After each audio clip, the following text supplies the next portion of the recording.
दीदी को जय गणेश, लता दीदी को जय गणेश।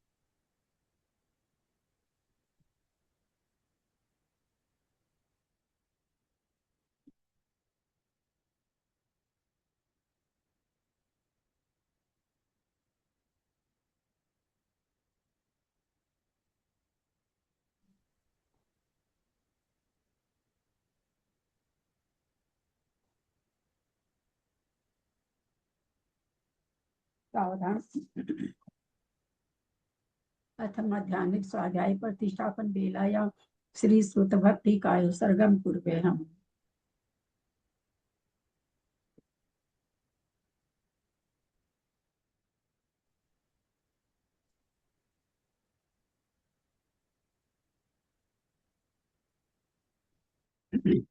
जल्दी पारगेभ्य स्वपरमत विभावना पटुमतिभ्य सुचरित पुनिधिभ्यो नमो गुरुभ्य गुण गुरुभ्य 36 गुण सम्मगे पंच 36 गुण सम्मगे कोटिशतं द्वादशैव कोट्यो लक्षान् स्मृति तदिकानि चैव पञ्चाशदष्टो सहस्र संख्यामेतत् श्रुतं पंचपदं नमामि अरहन्तवासी यत्तं गणहरदेवीं गन्धियं सर्वं प्रणमामि भक्तियुक्तो सुतनान्महोयं शिरसा इच्छामि मते सुधभक्ति कावसगो कौतुक अंगो गं पयनि पाउडे परियम सुत परमान्वो पुग्या चुलिया चे सुत तैतुई धर्म कायम निच कालम अच्छेमि पूजेमि वन्दामि नमस्सामि दुख कहो कम कहो बहिलाओ सुगैगमनम समाहि मरणम जिनगुण संपत्ति हो मध्यम अत पर मध्यान्हिक स्वाध्याय प्रतिष्ठापन बेलायाम श्री आचार्य भक्ति का सरगम पूर्वे हम।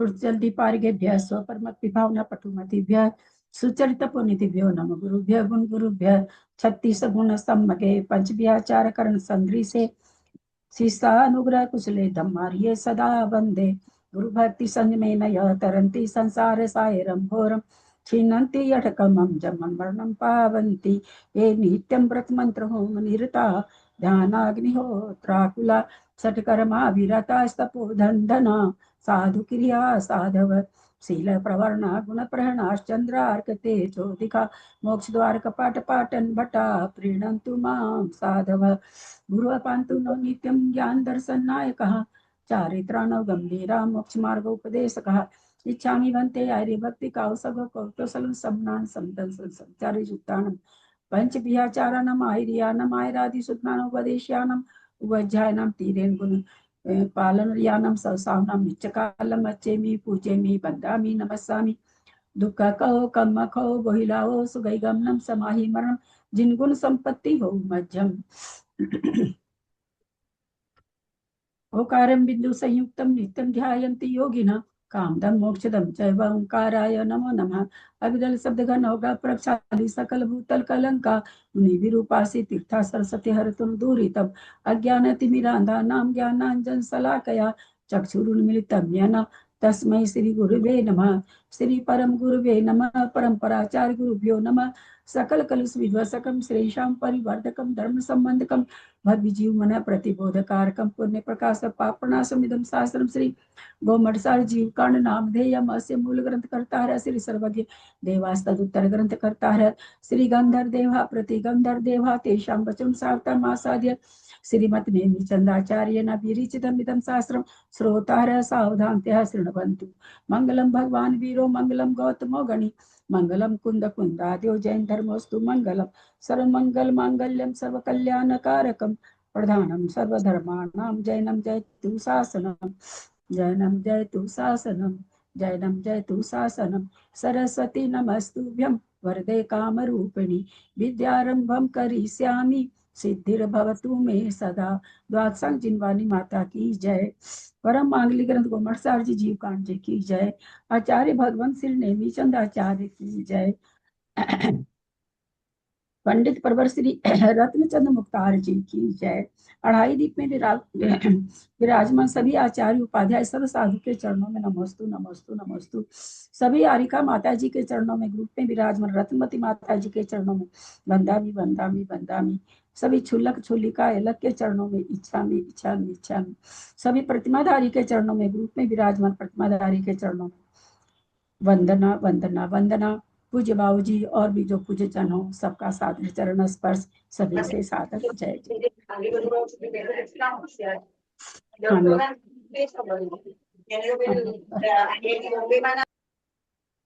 हम लोग परम मांगलिक ग्रंथ कोमल जी कांची का स्वाध्याय कर रहे हैं, जिसको आचार्य भगवान देवी चंद आचार्य ने प्राकृत भाषा में गाथा रूप में लिखा है। और इसमें उन्होंने प्रतिज्ञा की है, जीवस्य परुवा नावक्षम, जीव की 20 पर रखना को कहूंगा, जो कि गुण स्थान जीव समास पर्याप्ति प्राण संज्ञा 5 ये और 14 मार्गणा गति इंद्रिय काय योग वेद कषाय संयम दर्शन वेश्या भव्यत्व सम्यक्त्व संगी आहार और 20वीं परुपना उपयोग है। इस तरह से वो जीव की 20 परुपना के बारे में कहेंगे, ऐसा उन्होंने प्रतिज्ञा की है। इस पर परम पूज्य रत्नचंद जी मुक्तार जी की टीका से हमारा स्वाध्याय चल रहा है। आचार्य हमें पहले 14 गुणस्थान में होने वाले 5 भावों को बताया, उसके बाद परूपना शुरू हो गई। सबसे पहले गुणस्थान परूपना चली, उसके बाद जीव समास परूपना चल रही, जिसमें हमने समास के बारे में जाना। 7 जीव समास, 14 जीव समास, 19 जीव समास, 38, 57, 98, 402 या 406, इस तरह से इतने जीव समास का व्यवहार होने से हम भेद प्रभेद प्रभेद प्रभेद करते करते इतने जीव समास तक आचार्य हमें ले जा करके बताए। फिर योनि के बारे में बताया, आकार योनि और गुण योनि के बारे में बताया। उसके बाद हम लोगों को कषाय, उसके वेद के बारे में बताया कि किसको किसको वेद होता है। अच्छा, संपुष्ण जीव कहाँ कहाँ पाए जाते हैं, 84 लाख योनि के बारे में बताया। और लब्ध पर्याप्तक जीव कहाँ कहाँ होते कहाँ नहीं होते, ऐसा सब कुछ बताया। अब जीव समास का लास्ट प्रकरण है अवगाहना। आज से अवगाहना शुरू होने जा रही है। जगन्याखाना, उत्कृष्ट अवगाहना किस किस जीव में किसकी होती है, कैसे होती है, इसका प्रकरण चलेगा। सिद्धम सुद्धम पणमीय जिनिंद वर्णेमि चंद्मकलंकम पुनरयन भूसनुदयम जीवस्य परुवणम वोच्छम। गाथा नंबर 94, पेज नंबर 137। सर्व जगन और सर्वोत्कृष्ट अवगाहना के स्वामी सोमनि गोद अपज्जत यस जादस तदीय समयमि अंगुल शंख भागम जहन्नमुकस्सयं मच्छे। सोमनि गोद अपज्जत यस जादस तदीय समयमि अंगुल शंख भागम जहन्नमुकस्सयं मच्छे। माता जी आप पढ़ेंगे गाथा। सुमणिगोद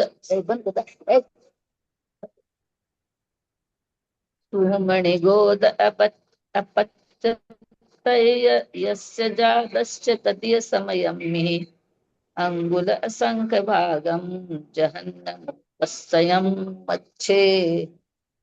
तुहम निगोद, सूक्ष्म निगोद, और कैसा?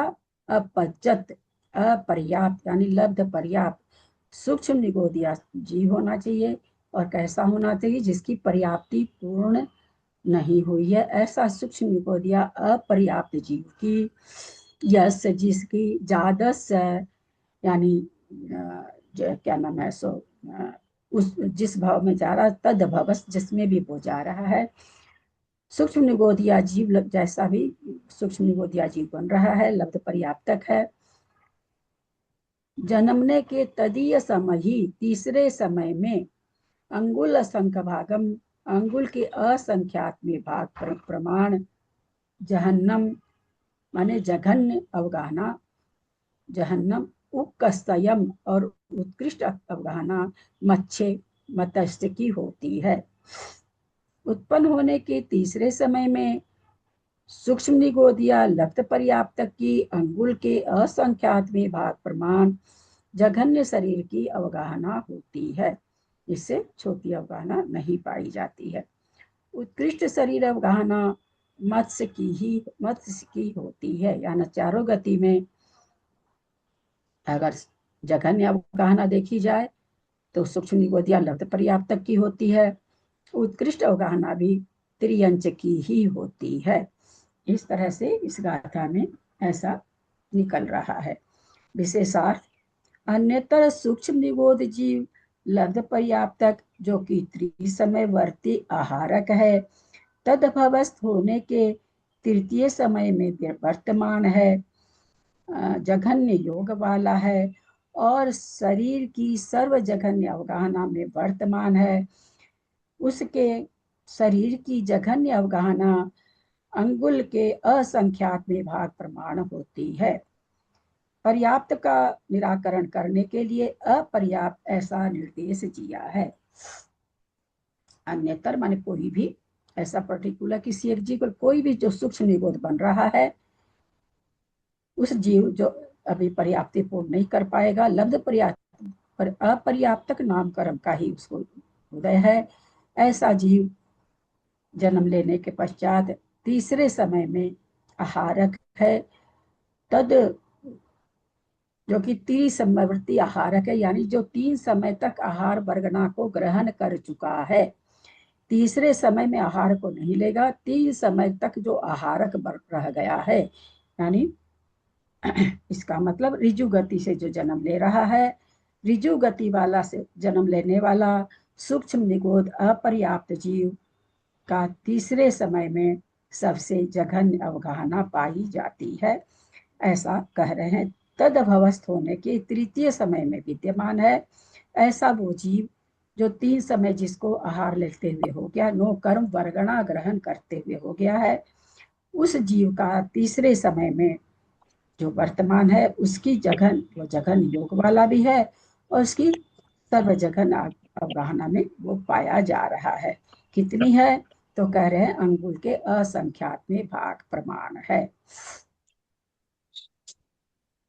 शंका पर्याप्त का निराकरण किस लिए किया गया एक है? बात हाँ माता जी।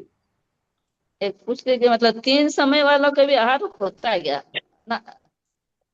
नहीं, 3 3 समय समय वाला जिनको आहारक लगता नहीं है। कह रहे। हाँ नहीं माता जी, 3 समय के लिए आहारक नहीं कह रहे। या ये कहना चाह रहे बीजू गति से जो जन्म लिया है, अब जन्म लिए 1 समय हुआ, 2 समय हुआ, 3 समय हुआ, ऐसा जी, यानी विग्रह गति वाला नहीं।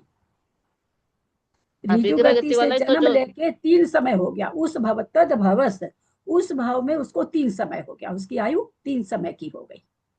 वो तीसरे समय वाला जीव का जघन्य अवगाहना होगी। ऐसे तो विग्रह गति में भी 3 समय लगते हैं ना, तो विग्रह गति की बात यहाँ पर नहीं है। तद भवस उस भव में होने के बाद जो 3 समय वाला हो गया है, ऐसे जीव की जघन्य अवगाहना होगी। दीदी, जो जन्म मरण के बाद जन्म लेता है, इसमें 3 समय लगते हैं क्या? जन्म के बाद, मरण के बाद जन्म विग्रह गति से ऋजु गति से 2 तरह से होता है। आयु तो चालू हो जाती है, मरते ही नए भाव की आयु चालू हो गई। लेकिन जो विग्रह गति से गया वो भी जन्मा नहीं है, अपने योनि स्थान पर जाएगा तब तो जन्मेगा ना। जन्म कहाँ होता है? योनि के आधार से होता है ना। तो योनि का आधार को अभी मिला ही नहीं, अभी तो वो रास्ते में ही है, विग्रह गति में मोड़ा ले रहा है। तो अभी तो उसका उस भाव में नहीं गया ना, वो अभी वो उस भाव तदभवस्थ नहीं बना। और जो ऋजु गति वाला होता है वो उसी समय अपनी योनि में पहुंच जाता है, उसको एक ही समय लगता है। तो उसकी यहाँ पर बात है। ऋजु अच्छा। गति तो वाला इसमें दीदी 3 समय के विधान। हाँ, हाँ क्या माता जी? फिर इसमें 3 समय क्यों लिखा? त्रिसमयवर्ती आहारक है।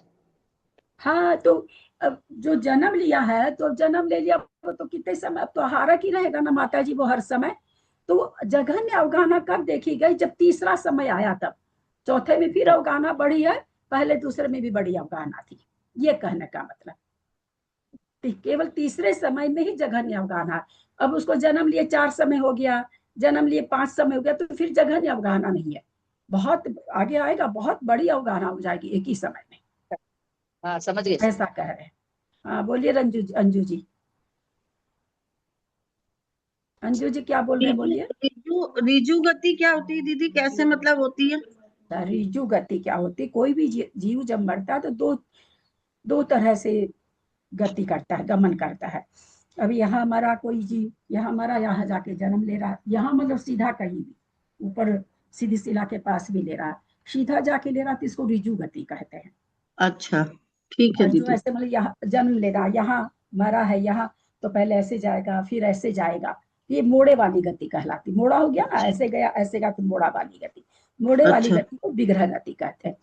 इसमें कम से कम 2 समय लगता है, 3 समय भी लगता है, 4 समय भी लगता है। जितना मोड़ा अच्छा, से, एक मोड़ा से जाएगा तो 2 समय लगेगा, 2 मोड़ा से जाएगा तो 3 समय लगेगा, 3 मोड़ा से जाएगा तो 4 समय लगेगा। तो ठीक दोनों है तरह दीदी। का जीव का जन्म पाया जाता है। ऋजु गति से भी जन्म होता है, विग्रह गति से भी होता है। ठीक है दीदी। ठीक माता जी, पकड़ में आगे के बात। हाँ हाँ समझ गई समझ गई। तो यहाँ पर कह रहे हैं जघन योग, चले आगे। पर्याप्त का निराकरण किस लिए दिया किया गया? बोले पर्याप्त को आप क्यों हटा दिए, उसका निराकरण क्यों कर दिया, हटा क्यों दिया, अपर्याप्त क्यों लिख दिए? शंका करता है।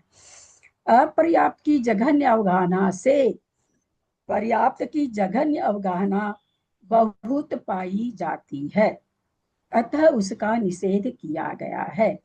जो अपर्याप्त की अवगाहना है, उससे पर्याप्त जीव की, जिसका पर्याप्त नाम कर्म का उदय रहता है, ऐसे पर्याप्त नाम कर्म जीव की अवगाहना बहुत, कितना कहते हैं, जघन्य अवगाहना भी बहुत पाई जाती है। याद होगा तो आप लोग को, पादर सूक्ष्म निगोदलत पर्याप्त करते करते उसके बीच में चलते चलते कितनी, हम समझ शायद 4 अवगाहना बीच में आई थी, उसके बाद आया था सूक्ष्म पर्याप्त की सबसे जघन्य, और फिर सूक्ष्म पर्याप्त की जो अवगाहना आई थी, उसके बीच में जहां तक मुझे याद आता कि 5 अवगाहना आ गई थी। तो इसलिए जब अपने लोग अवगाहना का यंत्र इसमें भी आएगा, है ना, चिंता नहीं करेंगे, नए लोग हैं, पुराने लोग का दोहराया जाएगा, इसमें भी आएगी अवगाहना यंत्र, इसमें भी आएगा। अतः उसका निषेध किया गया है। विग्रह गति में जघन्य अवगाहना भी पूर्व उक्त अवगाहना के सदृश है, अतः उसका निषेध करने के लिए त्रिसमय आहारक ऐसा कहा गया है। ऋजु गति से उत्पन्न हुआ इस बात के ज्ञानापार्थक तृतीय समयवर्ती तद भवस्त ऐसा कहा गया, यानी उस भाव को जो प्राप्त कर लिया है, यानी योनि स्थान पर जो पहुंच चुका है, तो बोला ऐसे जीव के लिए कहा गया है। विग्रह गति जी में जो चल रहा जीव, उसका तीसरा समय नहीं लेना है। शंका, 1 2 या 3 विग्रह करके उत्पन्न कराकर, विग्रह गति एक समय, 2 समय की, 3 समय की, 4 समय की होती है, तो कहते 1 2 3 का तो विग्रह करा दीजिए, और फिर उसके बाद 3 समय और ले लीजिए, छठा समय कर दीजिए। 3 के बाद विग्रह गति में नहीं कुछ, छठा समय कर देते आप कि छठे समय बढ़ती, उत्पन्न कराकर छठे समय बढ़ती तदभवस्त निगोध जीव के जघन्य स्वामीपना क्यों नहीं ग्रहण किया गया? विग्रह गति से जन्म करा करके, और एक समय से अगर ले रहा है तो 2 समय से ले रहा तो 5 समय के बाद कह देते, 3 समय से ले रहा तो 6 समय के बाद कह देते, कि जब वो पर्याप्ति पूर्ण हो रहा, जब वो पर्याप्त में आ रहा है उसका पहला समय, उस समय उसकी जगह नहीं अवगाहना। ऐसा क्यों नहीं कह रहे आप? समाधान, नहीं ग्रहण किया गया क्योंकि 5 समय में असंख्यात गुणित श्रेणी से वृद्धि को प्राप्त हुए एकांतानुवृद्धि योग से बढ़ने वाला उक्त जीव के बहुत अवगाहना का प्रसंग आता है। 1 2 3 तो चलो विग्रह गति में करा दिए, तो विग्रह गति में तो चलो अवगाहना रह गई वैसे, लेकिन आप फिर आप ये शंका करता, उसके बाद 3 समय निकाल के, तो विग्रह गति के बाद में जो, विग्रह गति में एक समय के लिए उपपाद योग, उसके बाद एकांतानुवृद्धि हो जाता है दूसरे समय से ही, तो पहले तो एकांतानुवृद्धि दूसरे समय से हो गया, तीसरे समय में हो गया, फिर वो पर्याप्ति पूर्ण कर लिया, तब एकांतानुवृद्धि हो रही है, और छठा समय, यानी कितनी बार एकांतानुवृद्धि योग हो गया। तो वही यहाँ पर कह रहे हैं कि उसकी बहुत बड़ी जब अवगाहना हो जाएगा, मतलब आप जो छठे समय की बात करें, 5 समय में बहुत बड़ी अवगाहना उसकी हो जाएगी, इसलिए वो जघन्य अवगाहना में नहीं आ सकता। शंका, प्रथम समयवर्ती आहारक प्रथम समयवर्ती तदभवस्थ हुए निगोद जीव के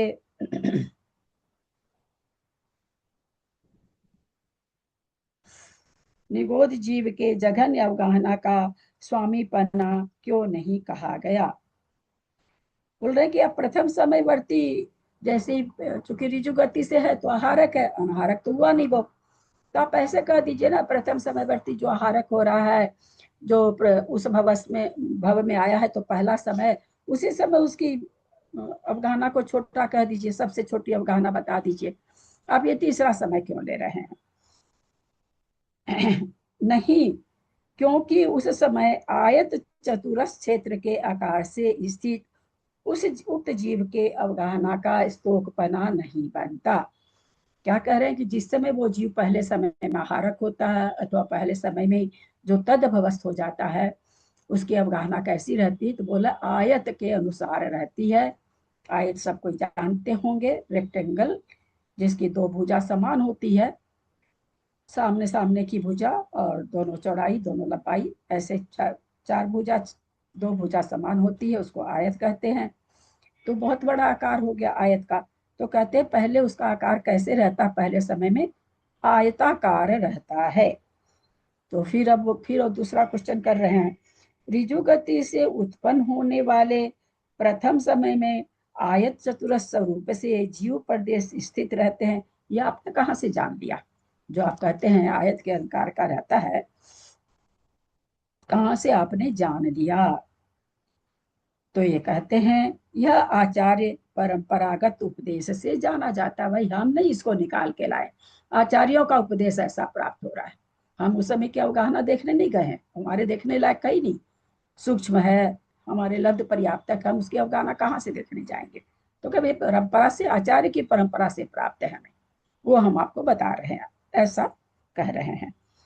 फिर वो शंका करते हैं, द्वितीय समयवर्ती आहारक तदभवस्थ होने के द्वितीय समय में वर्तमान जीव के जघन्य स्वामी पन्ना क्यों नहीं कहा गया?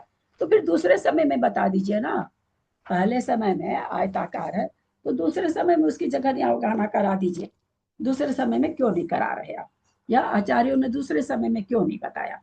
समाधान, नहीं, क्योंकि द्वितीय समय में भी जीव प्रदेश समचतुरस स्वरूप से अवस्थित रहते हैं। तो पहले कैसे थे? रेक्टेंगल थे, अब कैसे हो गए? स्क्वायर रूप में हो गए। चारों समचतुरस में चारों भुजा जिसकी समान है। हैंड रेज करेंगे, ये आयत और वर्ग सबको समझ में आ गया है ना? हैंड रेज करके बताएंगे, नहीं तो मैं फिर चित्र बना के बताऊं। जो लोग हाथ नहीं उठा रहे उनको समझ में नहीं आया? बोलना चाहिए ना कि हम लोग नहीं समझ रहे हैं।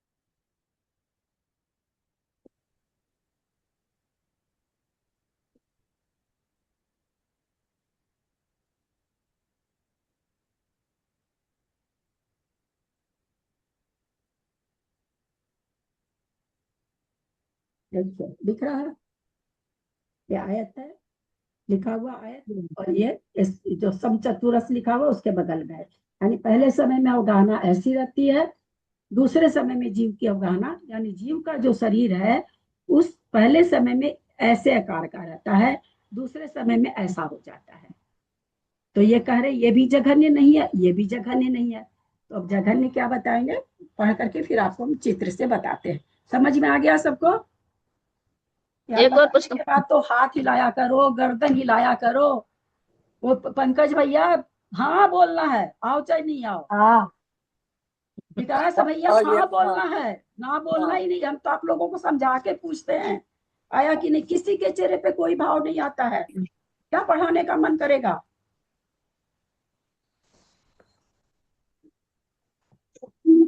ऐसे इतना बोलेंगे आप लोग और समझाने के बाद मुझे पता ही नहीं लगता समझ में आया कि नहीं आया। आ गया दीदी, आ गया। नहीं, क्योंकि द्वितीय समय में भी जीव प्रदेश समचतुर स्वरूप से अवस्थित रहते हैं। शंका, द्वितीय समय में जीव प्रदेशों का विस्कंभ के समान आयाम होता है, यह कहाँ से जाना जाता है? ये कहाँ से आपने जान लिया कि समचतुर संस्थान समचतुरस उसका आकार हो जाएगा? तो फिर वो क्या करें? परम गुरु के उपदेश से जाना गया है। शंका, तृतीय समयवर्ती आहारक अथवा और तृतीय समयवर्ती ही तदभवस्त निगोध जीव के जघन स्वामीपना किस लिए दिया गया है? दीदी विस्कम्भ का क्या मतलब हुआ? विस्कम का विस्तार होता है, विस्कम का मतलब। समाधान, यह कोई दोष नहीं है, क्योंकि उस समय चतुरस क्षेत्र के चारों ही कोणों को संकुचित करके जीव प्रदेश की वर्तुल अर्थात गोल आकार से अवस्थान रखा जाता है। अब क्या कर लिया वो जीव? उस जीव की अवगाहना का क्या हो गया?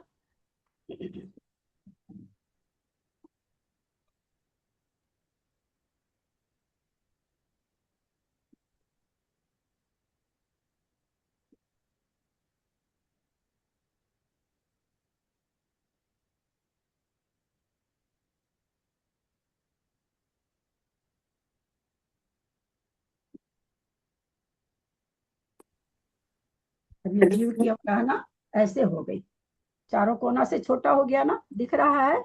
हाँ। हाँ दीदी, गोल दिख रहा है। जी ये दीदी, चारों अच्छे से कोना दिख से, रहा है दीदी, चारों अच्छे से कोना दिख से रहा है। अपनी अवगाहना को सिकोड़ लिया तो और हम्म। छोटा हो गया ना, हाँ वर्तुलाकार दीदी। गोल को कहते हैं, है ना? तो वही कह जी रहे हैं दीदी। कि तीसरे समय में जीव की अवगाहना ऐसी हो जाती है।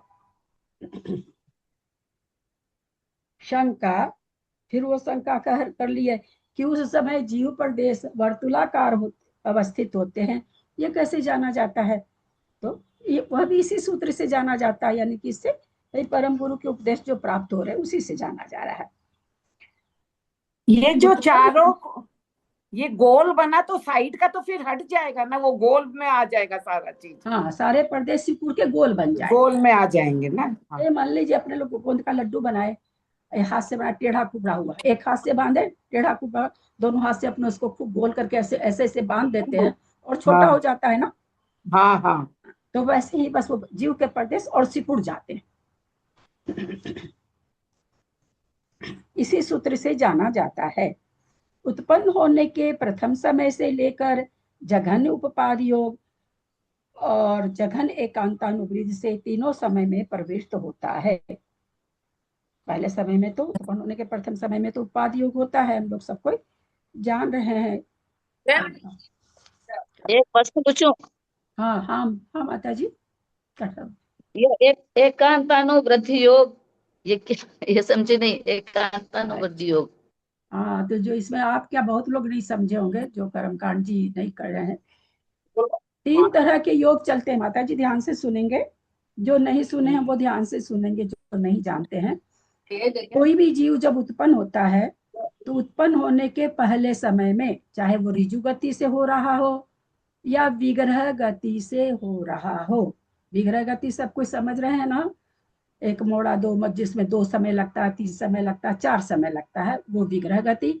और जो एक ही समय में पर्याप्ति हो जा मिश्र का योग चालू हो जाता है, वो ऋजु गति। तो पहले समय में उत्पाद योग होता है। उत्पाद योग उत्पन्न होने के समय में सबसे जघन योग पाया जाता है। और दूसरे ही समय से उसके योग बढ़ जाता। क्यों बढ़ जाता है माता जी? वो नो कर्म वर्गना लेना चालू कर देता है ना। वर्गना लेने लगा, आप कोई चीज लोगे तो आपको तो अपनी शक्ति तो बढ़ानी पड़ेगी ना। आज हमको कोई चीज हाथ में दीजिए तो मेरे को योग लगाना पड़ेगा ना पकड़ने के लिए कि हम शांत बैठे हैं। तो एकांतानुवृद्धि नाम है, एकांत से वृद्धि वृद्धि होगी। ऐसा क्यों करें, आगे समझते हैं हम लोग। यानी पहले उपपाद योग, उपपाद योग सबका अलग अलग जीवों का अलग अलग तरह से है, अलग अलग करने वाले जीवों का अलग अलग तरह का है। वो जहाँ वर्णन आएगा अपन समझेंगे। तो पहले समय में उपपाद योग, चाहे वो ऋजु गति से आ रहा हो और चाहे वो विग्रह गति से आ रहा हो, फिर क्या होता है, योग मतलब समझते हैं ना, काय हाँ की काय की चंचलता से जो, काय का जो चंचलता है उसी को योग कहते हैं ना। मन वचन काय कर्म योग है ना, अपने लोग ऐसा। तो मन वचन काय की चंचलता से आत्मा के प्रदेशों में जो चंचलता होती है, वही होता है। चंचलता नहीं कहते उसको, परिस्पंदन। स्पंदन होता है, उसको योग कहते हैं। तो अब विग्रह जन्म लिया तो उस समय भी स्पंदन तो हुआ ना आत्मा में, एक शरीर को छोड़ा दूसरे शरीर में आ रहा है तो उसके आत्मा के प्रदेशों में परिस्पंदन होगा। तो उस परिस्पंदन का नाम दिया गया जघन्य योग, उत्पाद योग। अब उसके बाद वो जीव अब पर्याप्ति की ओर चल रहा है, अब उसको पर्याप्ति नो कर्म वर्गना ग्रहण कर रहा है, फिर और वर्गना ग्रहण करेगा, ऐसे वो कार्य को करने जा रहा है। तो वहां से आचार्य कहते हैं एकांतानुवृद्धि, माने एकांत से तो होता ना कोई चीज भाई, कभी तो अरे कभी वो जीव ज्यादा योग करेगा तो वृद्धि हो जाएगा, कभी कम करेगा तो कम हो जाएगा, ऐसा नहीं है। एकांत से अब वो वृद्धि की ओर है, वो वृद्धि देखें की ओर कितना जन वृद्धि होता बैठा है, होता जब तक उसकी पर्याप्ति पूर्ण नहीं कौन सा होती में है। देखें कितना जन बैठा है। आईफोन किसी का खुला है प्लीज, आईफोन 111222। जब तक वो पर्याप्ति पूर्ण नहीं करेगा तब तक उसका एकांतानुवृद्धि योग चलता ही रहेगा। वृद्धि वृद्धि वृद्धि वृद्धि, जघन योग था पहले, जघन योग से वृद्धि हो रहा, वृद्धि होके प्रति समय वृद्धि हो रहा। तो वो यहाँ पर वही कर, फिर पर्याप्ति पूर्ण कर लेता है। जैसे हम लोग थे, हम लोग की जब तक पर्याप्त अवस्था रही होगी तब तक एकांतानुवृद्धि, पर्याप्ति पूर्ण करने लेने के बाद में उसी समय से अंतर्मूर्त में पर्याप्ति पूर्ण हो जाती है। अंतर्मुख से लेकर के फिर उसकी जितनी भी आयु हो, 33 सागर हो, 2 पल्य हो, 3 पल्य हो, 10 बरस हो, 5 बरस हो, 100 बरस हो, मरण तक परिणाम योग चलता है। ठीक है माता जी, पहले समय में उत्पाद योग, दूसरे समय से ही एकांतानुवृद्धि योग चलता है, जो पर्याप्ति पूर्ण करने तक चलता है।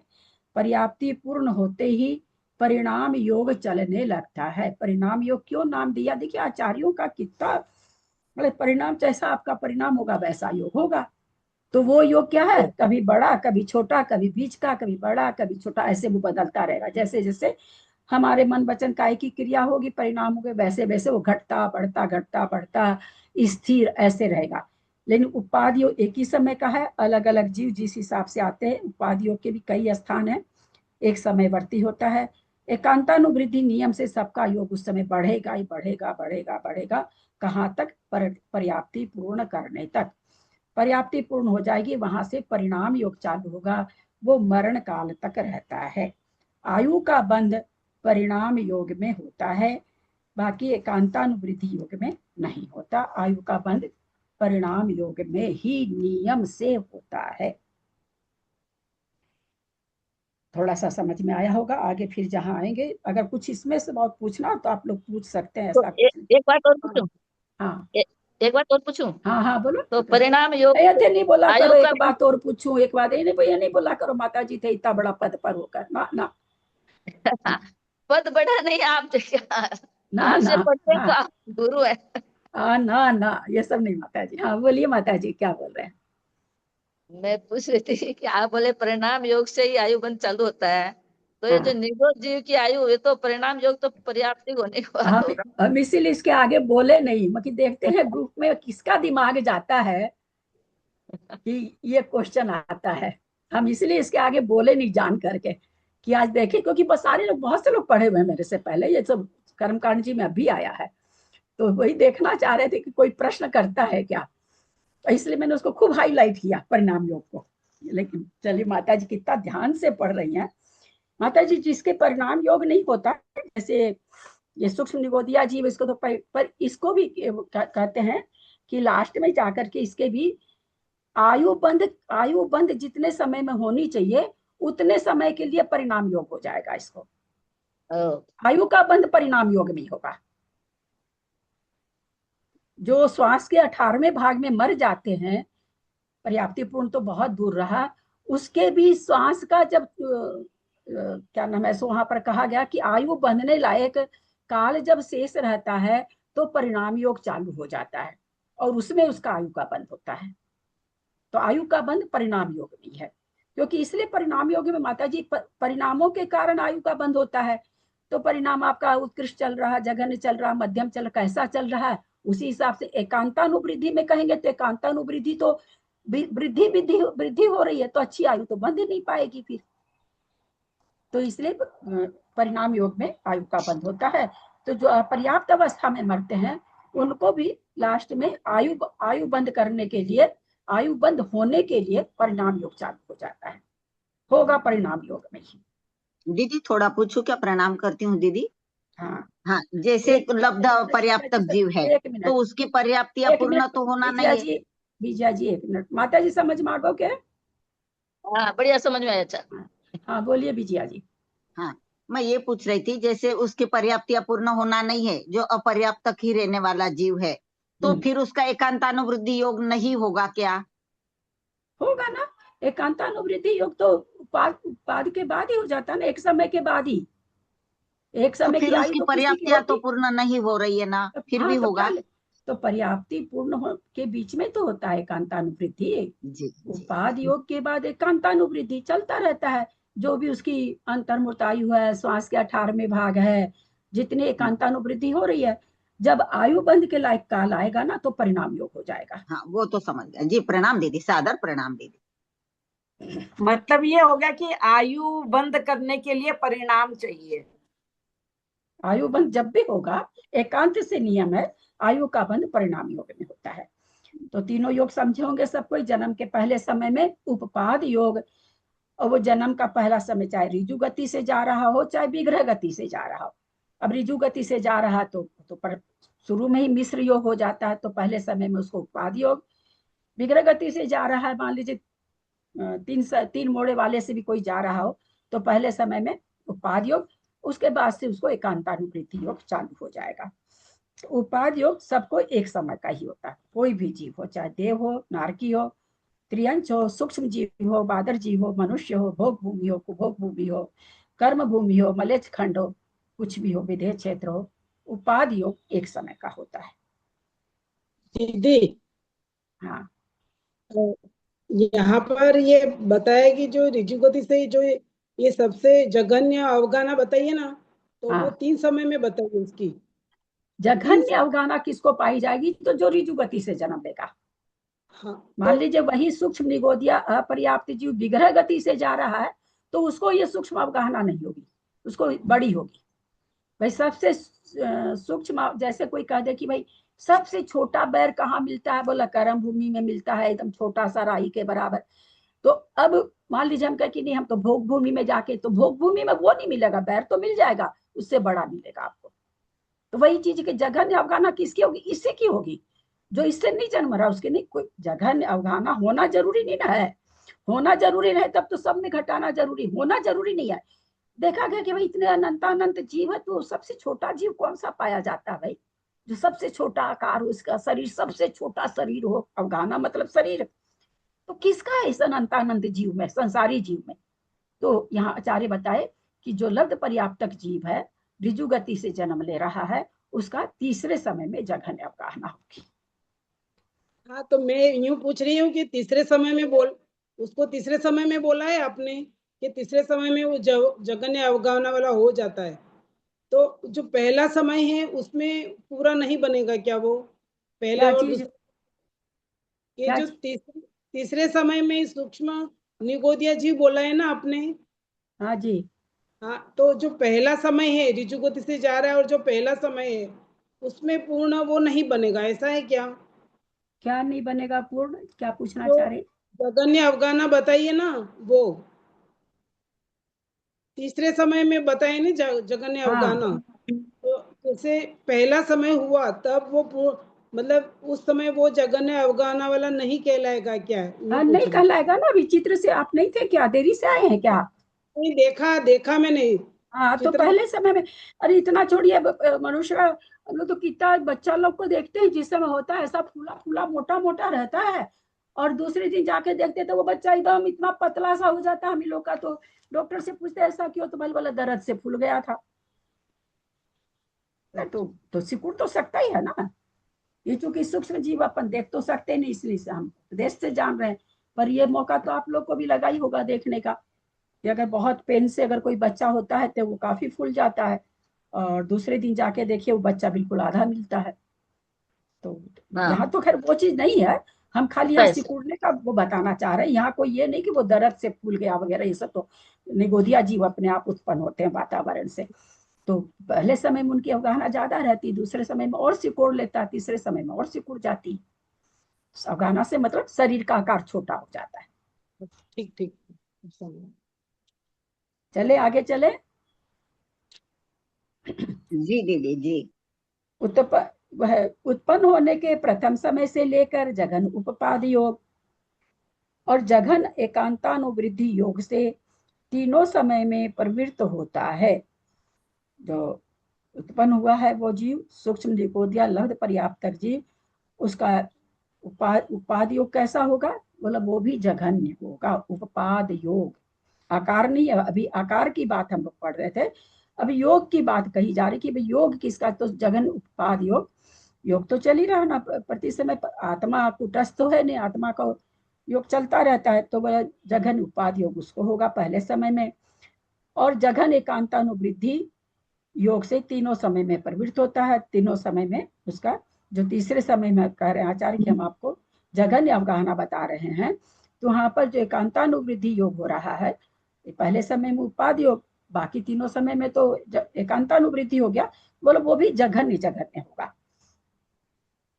इस बात को बतलाने के लिए जघन्य योग वाले के ऐसा सूत्र निर्देश किया गया है। सूत्र में लिखा गया है ना, यहाँ पर जब अर्थ अपने लोग पढ़े थे तब, है ना,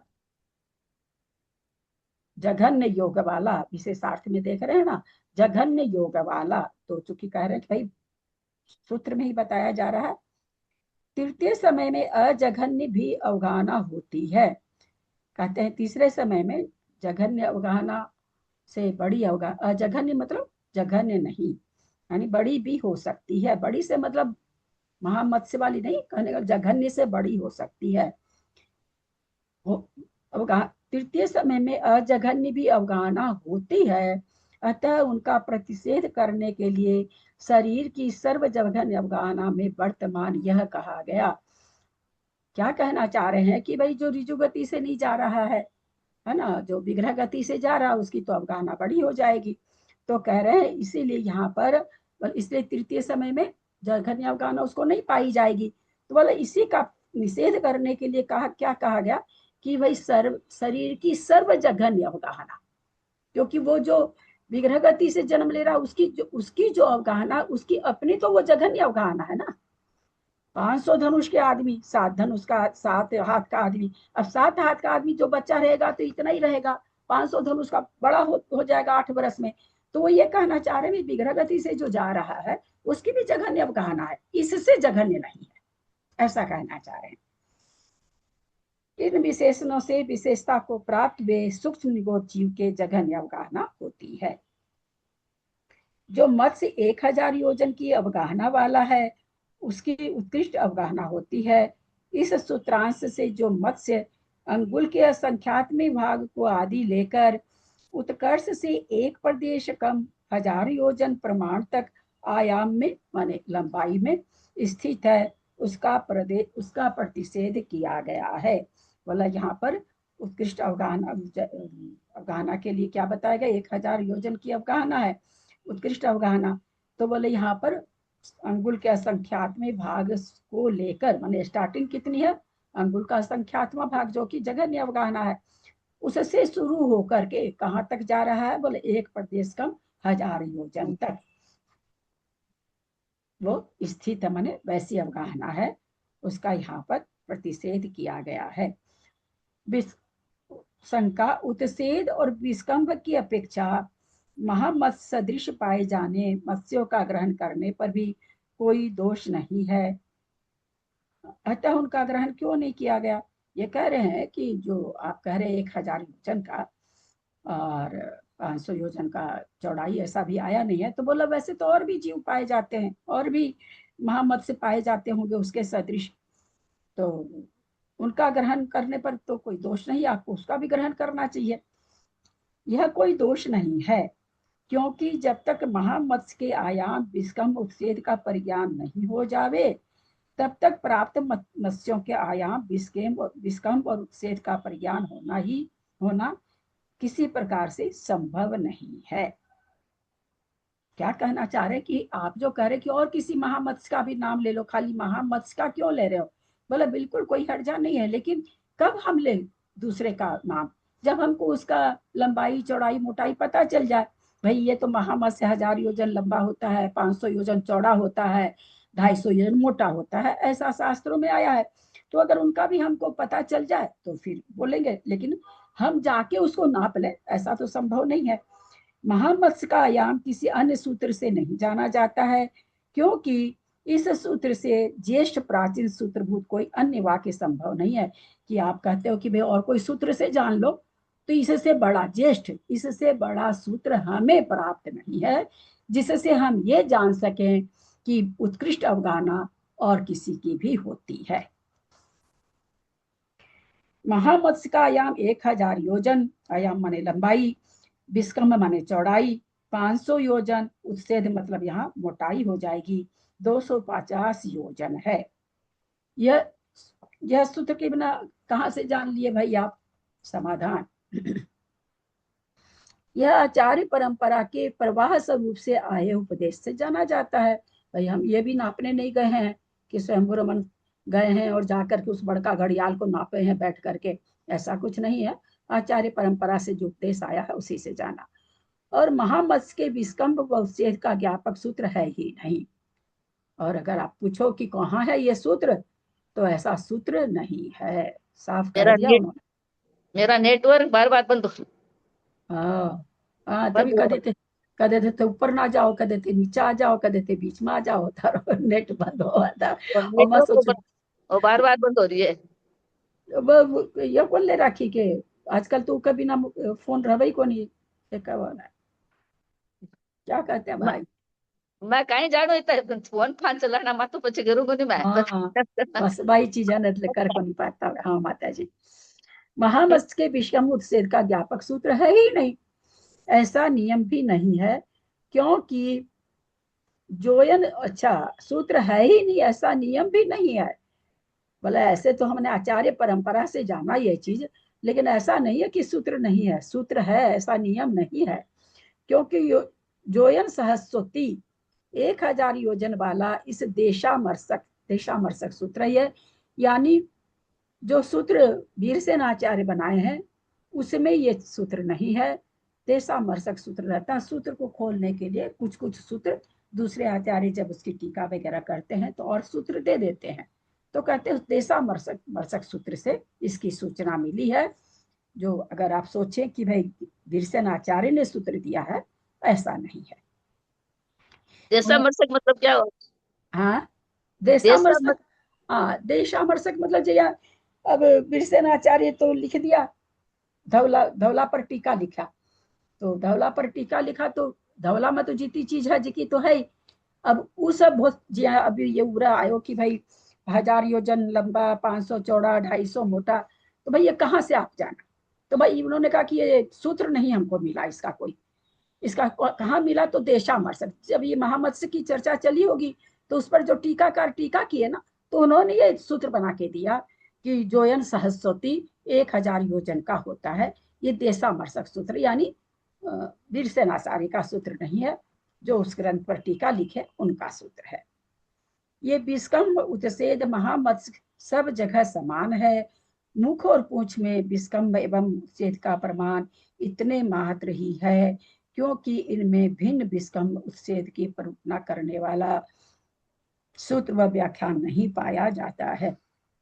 तो ये प्रश्न कर ले कि भाई ठीक है उसका पेट के पास में इतना मोटा इतना चौड़ा है, गर्दन वर्दन आके पतली हो जाती हो, मुंह छोटा हो जाता है, पूंछ पीछे पतली हो जाती है, तो वहां पर कितना विस्कंभ और आयाम है? तो कहते हैं ऐसा सूत्र नहीं मिला है।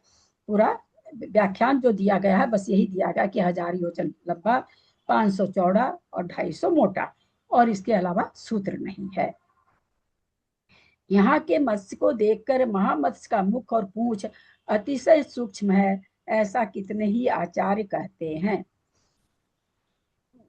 बोला कि यहाँ यहाँ के मत्स्य को, किंतु यह घटित नहीं होता।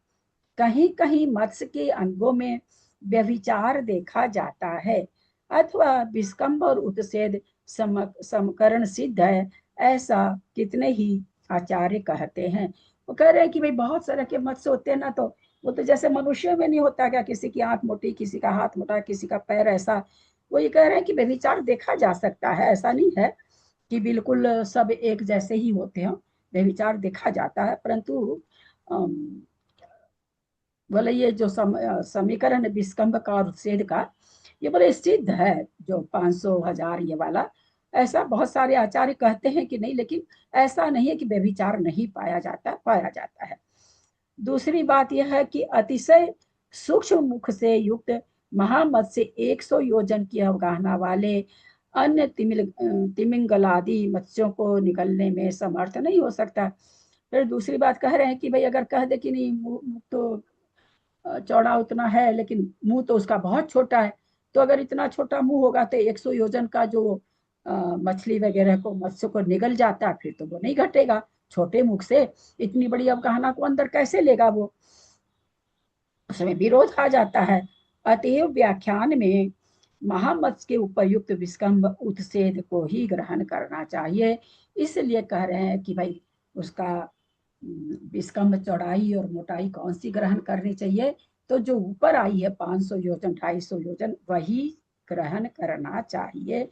इसमें शंका नहीं करनी चाहिए कि भाई छोटा हो सकता है, पतला हो सकता है, ऐसा यहाँ पर लिख रहे हैं।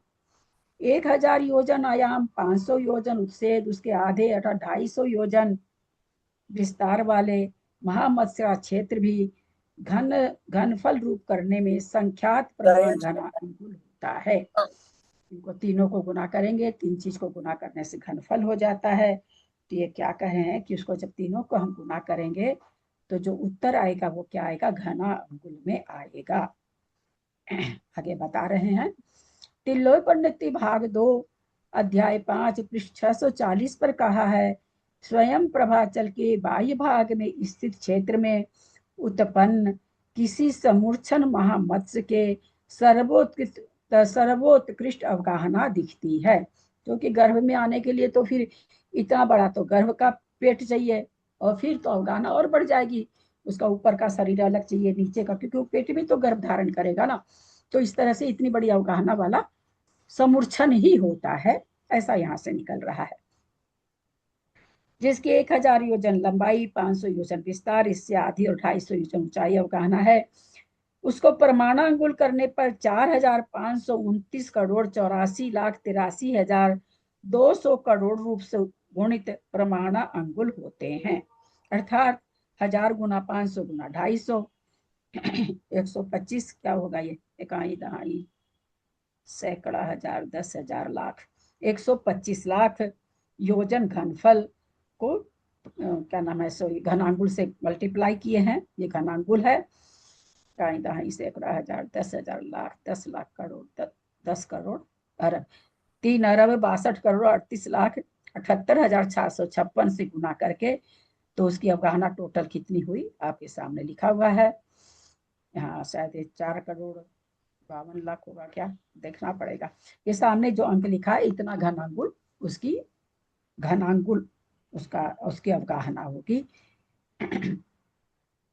घन, लंबाई, चौड़ाई, ऊंचाई, यानी 3 अंकों को जब परस्पर में गुना करते हैं तो घन होता है। तो 1000 लंबाई थी, 250 500 चौड़ाई, 500 मोटाई थी, 500 चौड़ाई थी, 250 मोटाई थी, तीनों को गुना कर लिया तो योजन में आ गया। 125 करोड़ योजन का वो घन, उसका योजन का उसका घनफल है। उसी को चूंकि सारी चीज अपना थोड़ा अंगुल में चलता है तो उसको अंगुल बनाए तो इतने प्रमाण अंगुल का वो उसका अवगाहना हुई। जघन्य अवगाहना से लेकर उत्कृष्ट अवगाहना तक एक एक प्रदेश की वृद्धि के क्रम से मध्यम अवगाहना के असंख्यात भेद हैं। जघन्य अवगाहना अंगुल के असंख्यात में भाग प्रमाण, और अवगाहना एक एक प्रदेश बढ़ती है, एक एक प्रदेश एक एक प्रदेश। ये कहाँ से कब जाना था हमने और कैसे जाना था एक एक प्रदेश अवगाहना बढ़े? कहाँ पर जाना था? इसमें तो है तभी, हाँ, इसमें आया ना अभी। नहीं इसमें नहीं। कहाँ इसका पढ़ा था हमने सारा गणित? क्या तो देना।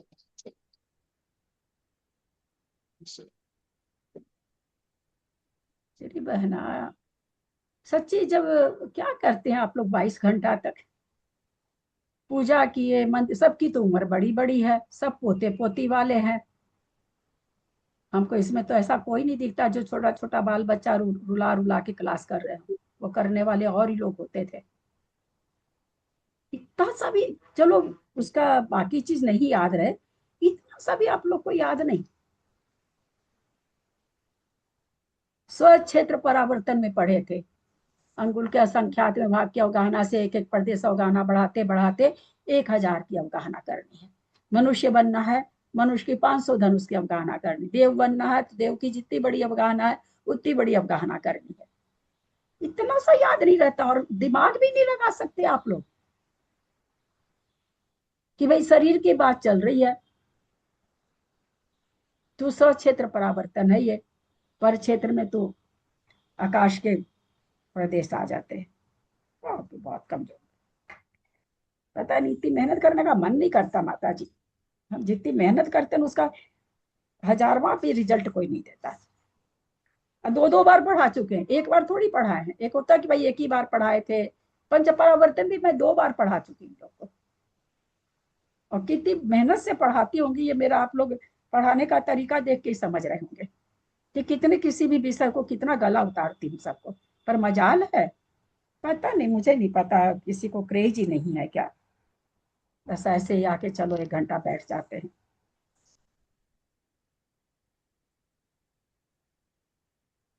जिसकी जैसी क्षमता होती है उसको उतनी मेहनत करनी पड़ती है।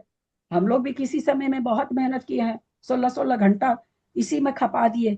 न खाना का होश रहता था, न सोने का होश रहता था, न कपड़ा का होश रहता, कोई चीज की शौक नहीं, एक बिंदी लगाने की भी शौक नहीं।